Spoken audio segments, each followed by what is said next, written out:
Bison Equity Group, what does the Bison do? They push through the storm. They don't go around it. They don't run away from it. They push through because they know they can get to the other side. Push through that struggle to get to the other side. What that other side looks like, that's really where it comes into play. And that's why I created this business. Welcome to the Marketing Boost Solutions Podcast, the #1 source for proven solutions to all your marketing challenges. Imagine having a Shark Tank type investor who doesn't just write the checks, he rolls up his sleeves and helps build your company. That's Steve Walsh, founder of Bison Equity Group, author of Make the 10X Leap, a 30-year veteran of investing, scaling, and advising entrepreneurs. Today, he's here to show us how true operators think differently about investing and how business owners can turn successes into lasting wealth. Mr. Steve Walsh, welcome to the show. Marco, thanks a lot for having me on the show. I'm excited about this. You know, one of the things I really like about your company is the marketing side. I think that a lot of companies I look at, that was the one thing they struggle with is the marketing. You know, when I go in and look at a company, I look at the people, and then I look at the marketing, and then you look at their product. Because a lot of times, quite frankly, sometimes they're kind of looking at their product as a like everybody else, and so they're not making it anything different than what they could be doing. And so that's where I look at is if I just bring in capital, I'm not the guy. But if they wanted to grow their company, I'm the guy. That's the guy that I look at is let's have fun doing it, and then look and see if it's something that fits in my I would say my wheelhouse. I always look at it as I'm probably not going to have all the answers, but I can find somebody that does. That's the way I look at it is I always have a great team behind me, and that's really what it works, how it really works that way. And that's one of the things I wrote the book, Make the 10X Leap. It's a lot of times that entrepreneur knows the idea that they could potentially scale their company. I always say a small company doesn't have to be small. A lot of times it's the entrepreneur that's thinking that way. And so that's where this book comes into play. And that's where I play is how do you scale your company? And that's, there's so many different ways of doing that. But it also is how can I make my company look different than everybody else's? If I'm in one spot, that's the way I look at it. So for listeners hearing us or meeting you for the first time here, how would you describe what you do in the simplest terms? Scale companies. I grow a company. That's one of the things I look at is going from A to B. Taking a company that is, let's say they're at 3 million and going to 30 million. That's where I'd say that would be where I look at is a lot of entrepreneurs, they're saying, I'm at 3, I want to get to 10. I said, why 10? Why not get to 30? That's it's just as hard to do from 3 to 30 than it is the 3 to 10. So why not do that? And so that's where I look at is the opportunity is there. It's just a matter of like, what do you need to do to get it there? And then work backwards from there. So you invest kind of like a Shark Tank style operator, and not just as a passive investor, but how did that path evolve for you? I mean, I think any entrepreneur dream after watching the Shark Tank show for the last 10, 15 years, however long it's been on the air, you watch that and you go, not only would I like to be on the show and pitch my stuff to the Shark Tanks, eventually I want to be sitting in that chair investing in others. So that's a big leap. So right. Tell us about how that came about. I mean, you're not on the Shark Tank show yet, but I mean, you do just that. So how did that come about? That's a dream for me anyway. I'd like to follow your footsteps and having enough cash that I'm not only building my own business, but helping build others. Yeah. I think it started when I was a kid, when I was young. I mean, I think I was an entrepreneur when I was a kid. And I looked at it as, I've always been that way. I've always thought about companies and growing, but either investing in companies. I've always invested in companies. And so that was kind of the thing is opportunity. I always look at opportunities. And it started when I was a kid. I was fixing motorcycles back when I was a kid, and selling them. So I was about 15. I'd fix up motorcycles and then I'd sell them. So that was really my start of, I think, as an entrepreneur is doing that. And then it's just a matter of like going through things like accounting. I got my accounting degree. So really helped me look at the books. When I look at a company, I actually look at the financials. But all those things made it a lot easier for me to go from A to B, and it's not always glamorous, like they show on Shark Tank, but it is a lot of fun. I mean, it's interesting. You meet some great entrepreneurs that are doing some great things, that know they want to scale, but they just don't have the tools, that they're either in the business too much. I always try to get them to look into their business than being in the business, because that's one of the first things that they need to do. But that's where I started, and as investing in companies, that was the start of me really going into private equity and then really enjoying what people are doing with their businesses and what they want to do with their business. That the one thing I always look at is, looking back behind you, some of those pictures, entrepreneurs are like, man, I want to be there on that ocean. I want to do those things, but they are so into their business, they can't do those things. And so I look at it as, okay, what do we need to do to get you there? And then we can invest, I'll bring in capital, but I also bring in a lot of other things besides that, people and systems. Those are the two things that are other besides the capital. Perfect segue to promote our main sponsor, Marketing Boost. Folks, we'll be right back. I got a ton of questions for Steve. Don't go away. We'll be right back. It's time to wow, surprise, and impress your clients with the most powerful customer draw card available anywhere. The Marketing Boost Solutions Show is brought to you by Marketing Boost, where you can get valuable travel and restaurant incentives to drive your leads from prospects to paying customers. Now you can offer complimentary hotel stays in over 130 destinations worldwide. Go to marketingboostsolutions.com and try it for free right now. You just heard from our main sponsor, marketingboost.com. Folks, if you're in business for yourself, looking for ways to wow, surprise, delight your clients, create loyalty programs, find ways to reward your clients for showing up for a Zoom call or attending a webinar or making an appointment or buying product B to go with product A, you got to check out marketingboost.com. We make it easy and affordable for you to reward your clients with powerful incentives instead of discounts.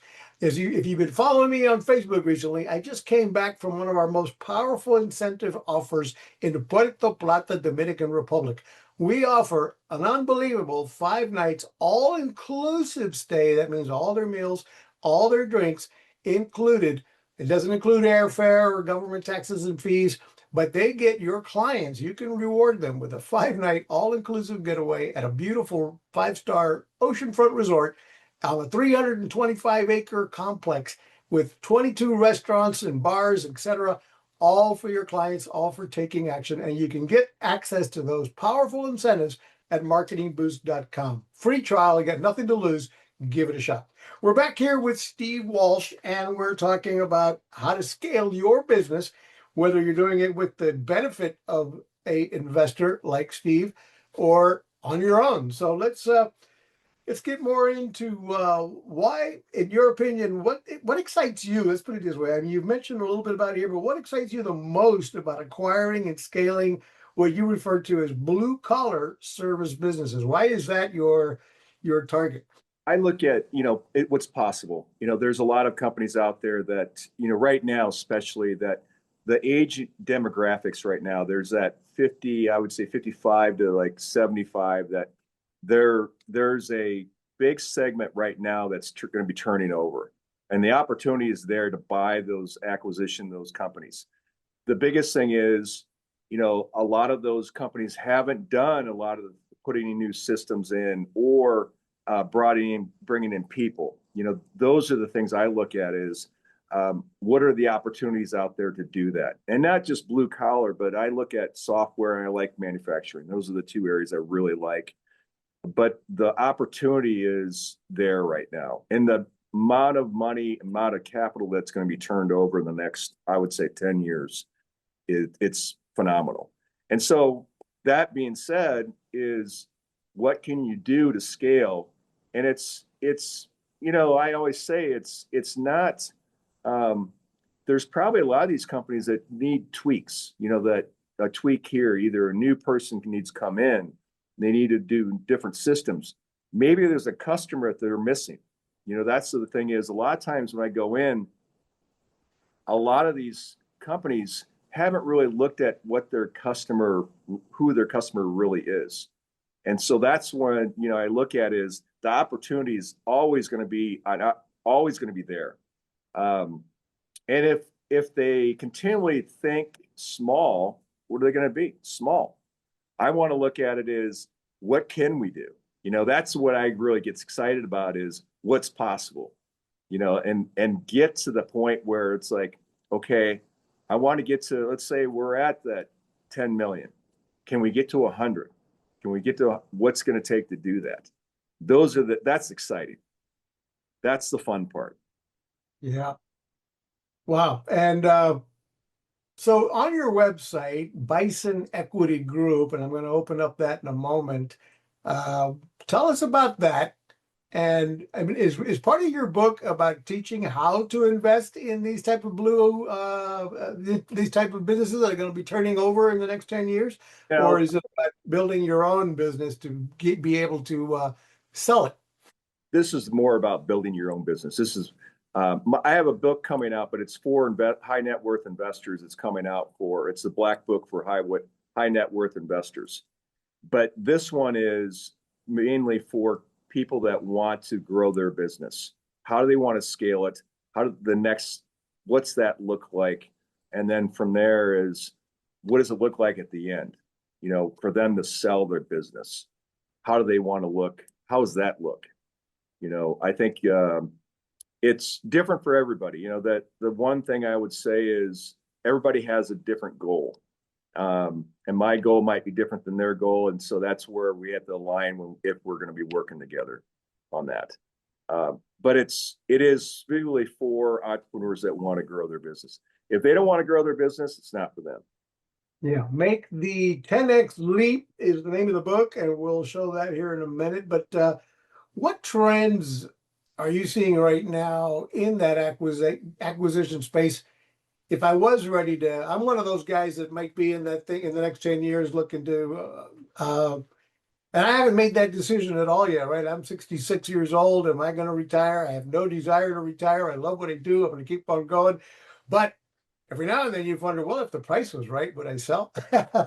And so that's a good, for an entrepreneur, what's the best way in today's world to price what your business is worth? How do you come up with the current evaluation? The valuations are different with a standalone company, one single. But if it has multiple, I would say locations, there's a lot of different things to look at when you go to pricing, depending on what type of revenue streams they have. I always that's the one thing that I look at is if they have a consistent revenue stream, that makes a huge difference. Subscription models, I really believe in. That's a lot of companies kind of struggle with that. I don't care what it is. You can make a subscription model out of anything. And I think that's one of the things you got to look at is what kind of reoccurring revenue you have. And then on top of that is how many revenue streams do you have? If you only have 2 or 3, you got to really think about it is how can I get 5 or 6? And so that's where I look at is what are those opportunities that you're missing right now? A lot of times it is, what are you giving away? If you look at things like what are you giving away to your clients right now that you could be potentially charging for? A lot of times what happens is they say, well, I can't do that. Why can't you do that? Maybe what kind of value you're giving your clients right now. And if you're not doing that, to really rethink about how you're approaching your clients. I always say if you're thinking about offering something to them, but you're afraid to do it, probably should do it. You know. Yep, that makes a lot of sense. So when you break down in your book, or in your coaching in general, what kind of what should a business owner focus on in 2026 in the next 12 months if they want to increase their company's valuation? I think the thing is look at is the revenue streams. Look at the culture. I would say also look at the revenue streams you have. Look at your product mix. Look at your customer base. How sticky is your customer base? Those are the things you look at is how connected are you with your customer? The stickier your customer is, it's not going to go to your competitor down the street. That's really important. And then look at your culture. How's your culture work? And a lot of times I look at a company and I have to look at the company if their culture is not in line really with what they're trying to say to their customer. A lot of times they struggle. But that's where I look at is culture, and then look at the customer base, look at the employees that they have right now, and then look at the revenue streams are important. Look at how many revenue streams I can get. If you're, like I said, if you're only got 2 or 3, go back to the drawing board on that, and then work off of that. So give me an example of how a business that doesn't normally have an ongoing a subscription, a recurring revenue, ends up building one. I mean, what? Give us some examples of what you've got. You've gone into a company that didn't have one and created a subscription revenue or out of something that's not the norm. Yeah. So a lot of times, I mean, I'll give you one example for me. I remember a while back, a few years ago, car washes were car washes. You'd go in and get your car washed on a nice sunny day, whenever you felt like it. And then all of a sudden somebody came up with the bright idea, let's charge a monthly fee for this, and get people hooked on coming to this particular car wash once a month or twice a month, 3 times a month, and subscribe or pay the subscription. So that was kind of new for me anyway, a few years ago. I don't remember when it started exactly, but it became a trend. And now there's these huge monstrosity of car washes all over the country with subscription models right out of the gate. As soon as you show up, they're trying to sell you on subscribe to the monthly program. So that's one obvious one, but what else would you come up with that's done similarly? So if you look at private equity got involved with the car wash, and that's where you see that really blew up. And they looked at subscription models. And there's a lot of companies out there, especially on the manufacturing side. I always say, what can you put behind the wall? Meaning the things that you're going to be training, maybe you're training your customer, but with new products, new things that you have, what can you do to create behind that wall? So that if they come into that wall, pay that subscription, they can start getting things like maybe they'll get better discounts. Maybe they'll do things like training their employees on their products. All the things that you could potentially do to get more revenue with that. And that's where you can create, I always say, digital products. A lot of times they say, well, I can't create a digital product. Why can't you? There's a lot of things you can do to create some digital products. I don't care what kind of manufacturing firm it is, you could do that, where you offer a service, some sort of service that they hadn't thought about in the past. And a lot of times it's just a matter of thinking outside the box. But the digital products is a great example of something that you could create that a lot of times that is customer based that they probably didn't think about. Maybe they were giving it away. That's the one thing I look at. I looked at companies where they were doing piece of manufacturing one piece of one company. So instead of doing just one piece, why not try to figure out how you can do the whole thing, and then be more of like the brand maker. You look at that as how can I become a brand maker for if you're doing manufacturing. So those are the things you look at. Margins a lot better that way. And then on top of that, what are the digital products I can offer? My customers or their customers. That's the other thing is too, what customer could I bring in that maybe I didn't have before? Their customer, offering some sort of subscription model to their customer to maintain the product for the extended warranties or who the heck knows what. Cool. So in your book, the 10X, are you guiding folks to look for outside capital to reach that in order to 10X, 20X, or when is the right time for an entrepreneur to bring in outside capital, or what do you suggest to business owners? I always say that, the one thing I would look at is a lot of times entrepreneurs really have to think about what their plan is before they bring in capital. I always try to get them ready. If we're going to bring in capital, I want to be sure that they're ready, meaning that a lot of times what happens is an entrepreneur brings in capital and they don't have a plan. So all of a sudden they have this capital, they spend it on things that they shouldn't be spending it on, instead of things that they could be spending on, like some great marketing, maybe a new product line, things like that they should be doing. But all of a sudden they get capital in and they spend it on things that they shouldn't be spending it on, just because they feel that they need to spend it. And that's happened. And then all of a sudden they're back to square one. So the plan is when I bring in capital, I want to see a definite plan in place to see how we're going to spend this capital, and then where it's going to be the best place to put it to grow the company. What control do they typically give up when accepting capital of their company?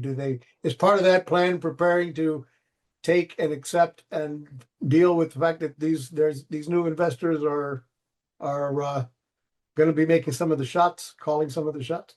So what happens with when I bring in capital, it's actually I bring in the capital, so it's just me. One of the things is I make sure that the investors that I have with me, they're not the ones calling the shots. And the reason why, because I don't believe the entrepreneur needs to have that as a headache. That's the thing as you look at is I'm the go-to person when it comes to that. And so then that means also I become a partner. I become a partner in bringing in people, systems, making sure that they 10X their company. That's my goal, is to get their company to the next level. And, that's where it becomes a partnership. And I, the values, my values and their values have to be in line, and that makes sense. But it becomes a partnership. Obviously I take an equity position, but I also say it's a partnership position. I'm sharing the screen right now, so if you happen to be watching this on YouTube or Rumble, we're looking at bisonequitygroup.com. Tell us about your site here and what folks can find. Who are you looking for as far as visitors to your website here? So my people that I'm looking for on there is both entrepreneurs and investors. I bring in the investors, but I also I work with the entrepreneurs, and that's really what it comes out to, is who do I want to work with? I pick the investors that I want to use, but the investors are behind me. And so what I do is I'll bring in the capital, and then also on top of that, the entrepreneurs. I'm looking for entrepreneurs to come in and work with, to grow their business.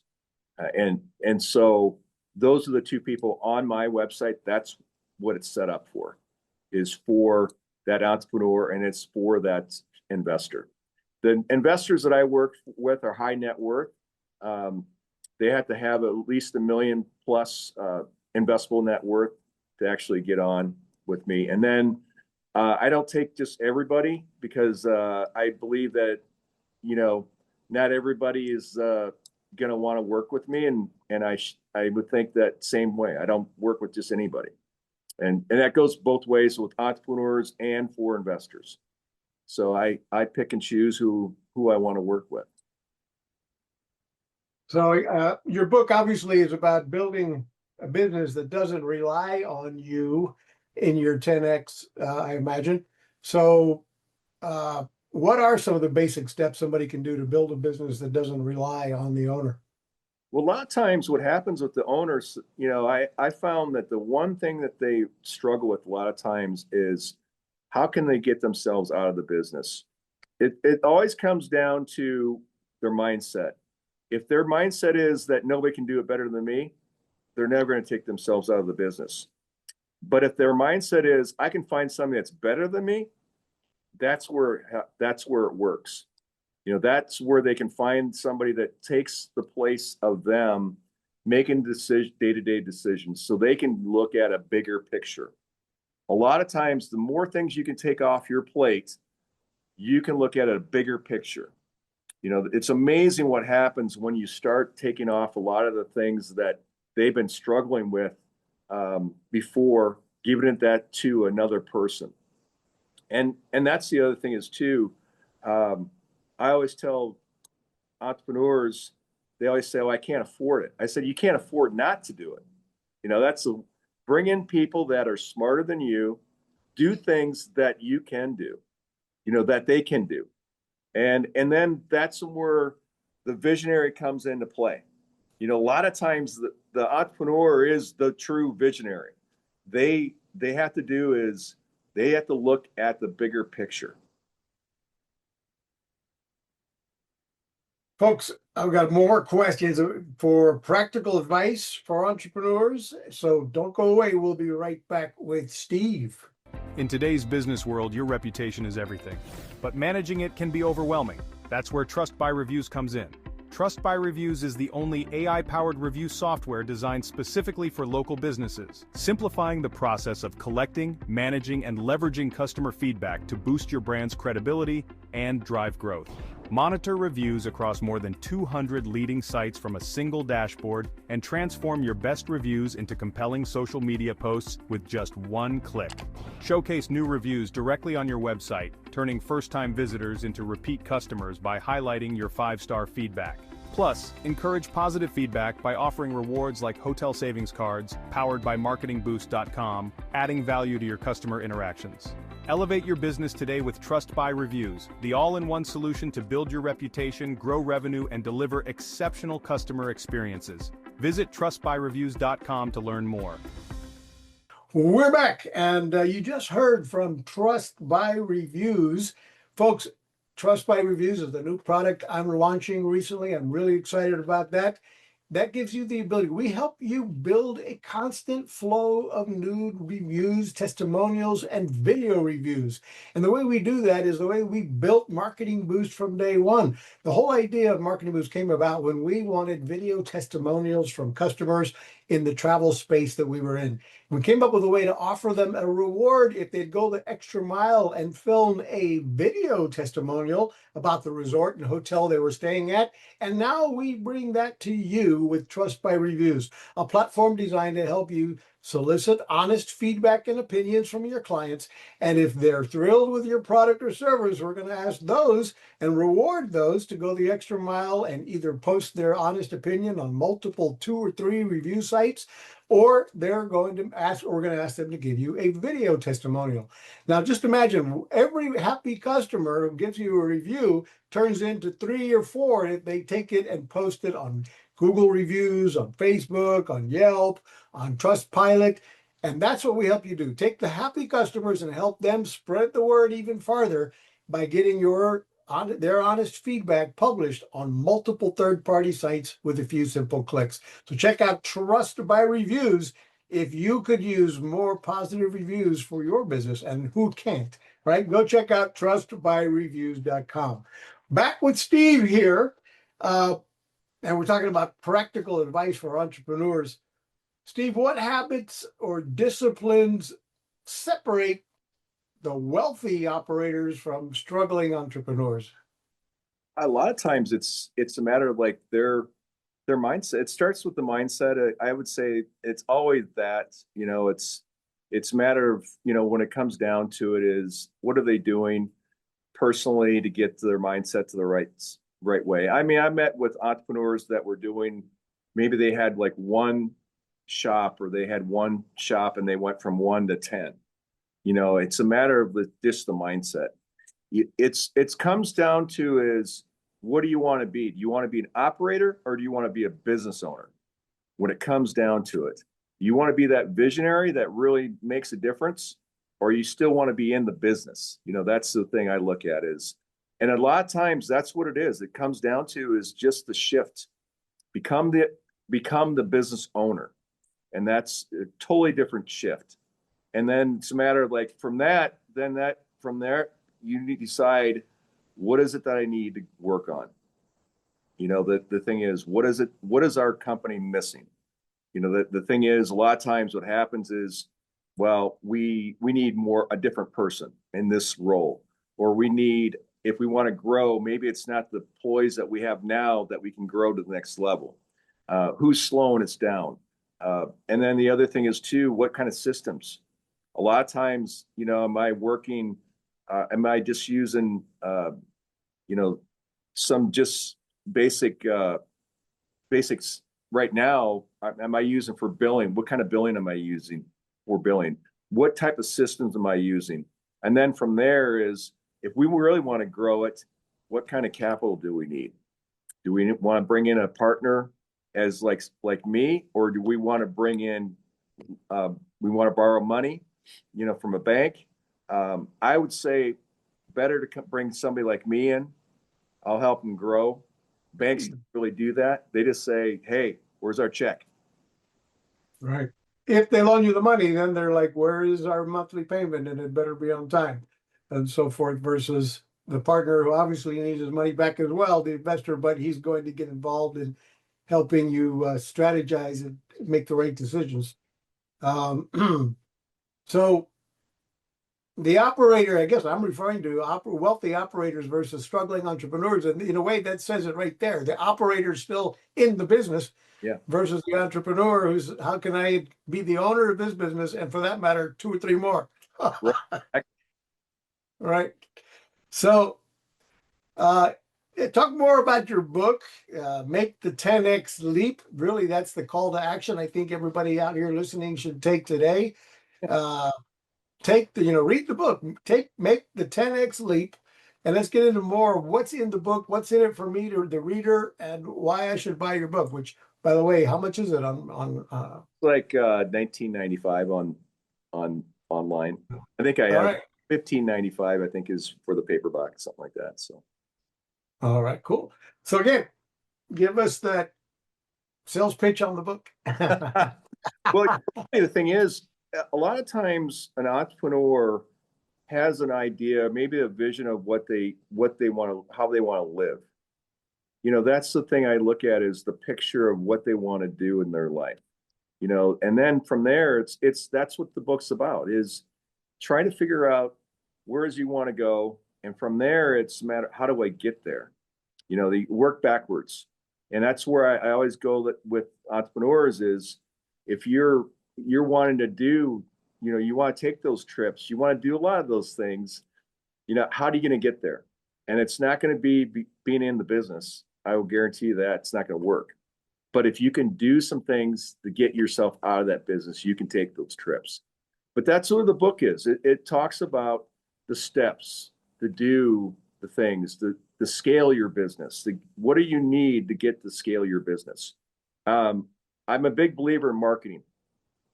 And the marketing is, I think a lot of times entrepreneurs struggle with that. They struggle with the marketing side.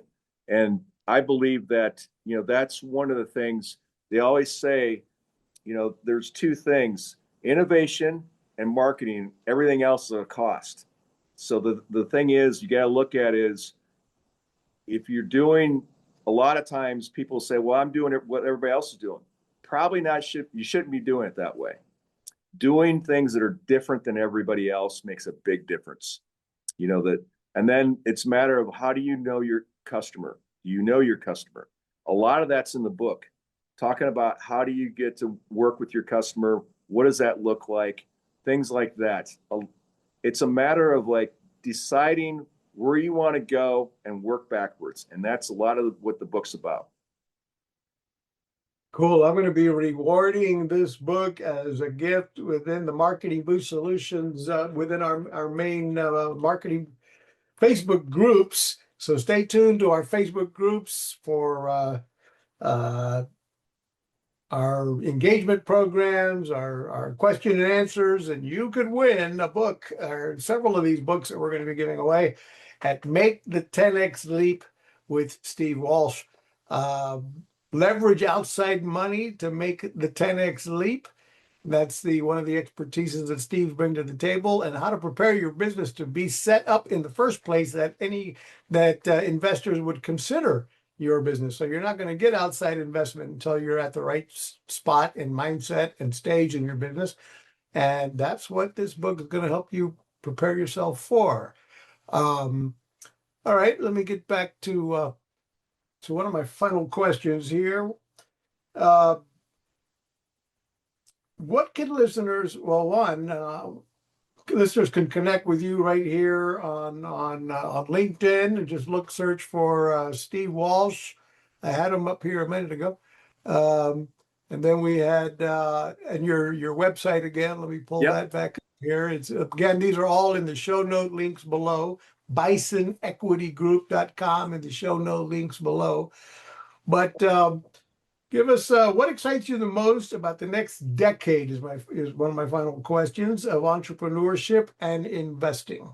I think the opportunity. I mean, the opportunity right now is going to be unbelievable. I think the next 10 years, if you're wanting to scale a business, you want to grow a business, you want to buy businesses, I mean, the opportunities are going to be there, unbelievable right now.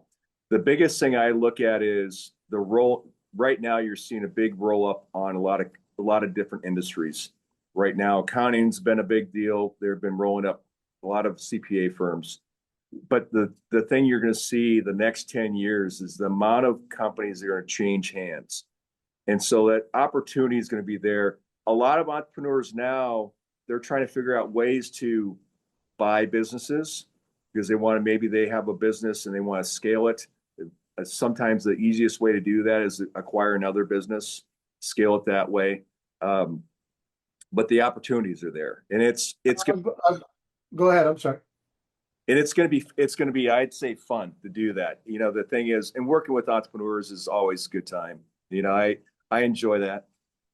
I read recently that because of what you're describing, it's also going to be, or could be, according to somebody that I read, and I don't recall who, but that there's a huge potential downfall to that for all of these retirees going into their 70s and beyond that are unloading their businesses at the value of their businesses today. There's just not enough new buyers and new because of the age gaps and what have you, and wealth gaps. There's not enough money to buy all of those past businesses at their current valuation. And so as all of these businesses come on the market, it's going to be a flood of business, of wealth transfer, but potentially negatively for those that own the businesses today, because they're going to not get what they expect in retirement because there's going to be just so many businesses coming on the market. Yeah, I mean, you're going to see that. I mean, that's always going to be the case when you see businesses come on the market. There are going to be a lot of businesses. And I've seen it where companies all of a sudden, they're doing 3 million in sales and they just close the doors. That they didn't have that. They had an opportunity. A lot of times, what I've seen is where they go through brokers, because brokers only sell probably 20% of the businesses out there that they have. So you really need to do your due diligence when it comes to that. But if you're wanting to stay in the business, scale your company. I've seen that happen really well. I mean, where you bring in somebody like me, want to scale the business, work with me as a partner, and then from there it's a matter of like, okay, we can roll up. Maybe we'll do acquisitions along the way, make it a bigger company along the way, and then from there it's a lot easier to scale and sell a bigger business than it is a smaller business. A lot easier to sell, and that's where I'd say that the majority of the time it's worth a lot more. Typically, a business like that is probably going to worth 10 times versus one business. It's going to be, the valuations are a lot higher because of that. And so I've seen where they could come in as a partner and roll up 5 or 6 different companies along with it. It's worth a lot more that way. Somebody they'll buy that one way before they'll buy one single company. And so what is there a dollar amount that you guys as investors, equity investors like that are looking for? And it's got to be at least 10 million a year in revenue. It's got to be over 5 million. Is there a number where you guys are kind of like, they're not there yet, or do you want to get them below that with that 3 to 4 million? So this is the kind of company I can take to 10, and then we can blow it up. I would say I like to work at 1 to 25. That's kind of where I look at I look at 1 to 25. A lot of them won't even touch it if it's 100, not even 100. So it depends on, each company's different. Private equity is different. So some of them will do, like I said, 25. A lot of companies will do 25 and above, but I like to do that 1 to 25. And the opportunity is to do some acquisitions like that, because there's a lot more of those out there. Mm-hmm. So as far as inspiring the rest of us, entrepreneurs that are moving along the pathway of being able to be in a position to eventually invest in other businesses and so forth, tell us about one of your worst examples, an investment you made that didn't work out as planned, and you're still in business, you're still investing in others. So I want to hear one or two of your worst case scenarios. Oh man. So so I invested in a software company, and what happened is the business, what ended up happening is the company, one of the founders just left.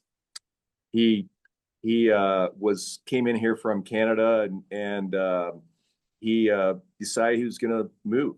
And so there was 2 founders, and what happened is one of the founders the founder was more of the sales side, and the other one was more of the, I would say, probably the operator, the one that was really turning the wrench basically. And what happened is he just left. And we had, invested money in that. We brought another team in, but the team, what we found is the team didn't have the experience. We found out that later on, the experience wasn't there. They just didn't have the heart and that's where a lot of times they just didn't have the heart. And so that software had a great opportunity. It was a great opportunity. What happened is it came down to the people, and it basically fell on its face. But I've had those happen, but I've also had the other side where I had invested in a company that was, we did it short time. We owned it for only 3 years and sold it, and we 3x'd it. So in 3 years, that's not bad. And I would say that would be, you always have this, the biggest thing I always look at is the people first. Because I've run into companies that if the founder and we need to gel together, because obviously that's going to make a big difference. But I've looked at companies, and that's the biggest thing that I struggle with sometimes is the founder, is how do we work together that is going to make sense? Because obviously the founder has he's the one that makes decisions. And that's going to be the thing is, how's that work? And I've had great experiences with founders that, they want to grow their business and they're excited about it. And that is the fun part, when you get to the point where it's like, okay, let's get to that next level. What does that next level look like? But what have you found when companies have, multiple founders, partners together, and the dynamics of that? Does it end up working out well, or do you end up staying away from those when they're no? I would rather have 2 founders. I would rather have 2 than 1. Because here's why. Typically, when it comes down to that is the two founders, you have one that's more the visionary and the other one that's more of the implementer, the one that does a lot of the I would say the back office stuff. Those are the ones that, those work out really well if they work well together. And if you look at in the past, look at some of the companies out there that have done really well. They usually have two founders that work well together. And that's where I like to see is that if you can have two and they have different skill set, that's perfect. Because it's a lot easier to grow a company that way. You'll have that one that's the visionary that sees a bigger picture, and the other one that does all the work in the back the scene. And that's where I would say, if you don't have that, figure out the way to do it, because that's what a lot of times visionaries they get caught up with. Oh, I can do all this stuff. A lot of times visionaries are not very good at that. Yeah, okay. Yeah. Makes a lot of sense. And so I tell the same thing. I preach this a lot as well, as far as, building a business and building a team, whether that means giving up some equity to some of the team members, having some partners. And it can vary. I mean, it can go to hell in a handbasket, but if you can build, when you're early on and there's not a lot of capital around and pay big salary, top level employees, having a partner that's got equity, skin in the game, can be one way to grow and leverage without, in the early days, without having the money to pay big salaries and bring partners into the mix. Well, that way that you have more connected. There's more. They have a connection. They have a reason to wake up in the day. Get up and get to work. They have I would say, they actually have a share of the company, so they're actually probably more excited about growing the company than anything else. They have a piece of it, and that's where I look at it is the opportunity is there for that. Folks, I've got two more powerful questions for Steve when we come back. Don't go away. Is your business on autopilot yet? Do you have automation in place to capture, nurture, and convert prospects into clients via email, SMS, ringless voicemails, appointment setting? Get all the inbound and outbound marketing tools in one place. Go to marketingboostsolutions.com for more on automating your business so you can make money while you sleep. You just heard from automationbooster.com, folks. We provide you with an add-on to Marketing Boost with a complete CRM system that helps you integrate your entire outbound and inbound marketing platform with emails, text messaging, voicemail broadcasting, your funnel builder. We give you over 150 templates with Marketing Boost incentives built in, giving you the exact formula, ideas on how to implement incentives, rewards, and perks into whatever your call to action is. So check out automationbooster.com. It's a plug-in add-on to Marketing Boost to take your incentives to a whole nother level and how to start delivering marketing campaigns that work. All right, we're back here with Stephen. Stephen, I've got really two main powerful questions left. You talk about leveraging outside money. What's the right way versus the risky way to leverage or solicit outside money? Oh, to solicit outside money? Find somebody like Or, yeah. So when you bring it in, if you bring it in, how do you do it right versus risky ways? I think the problem is I've seen a lot of times entrepreneurs will do one thing. They'll take anybody. And I always look at it as this way. That's the worst thing to look at it. You need to do is bring in smart money versus any money. Because the capital you bring in has to do something for you besides just capital. If the capital is just capital, well, I mean, you can get anybody off the street that's, million plus, and they'll bring in capital.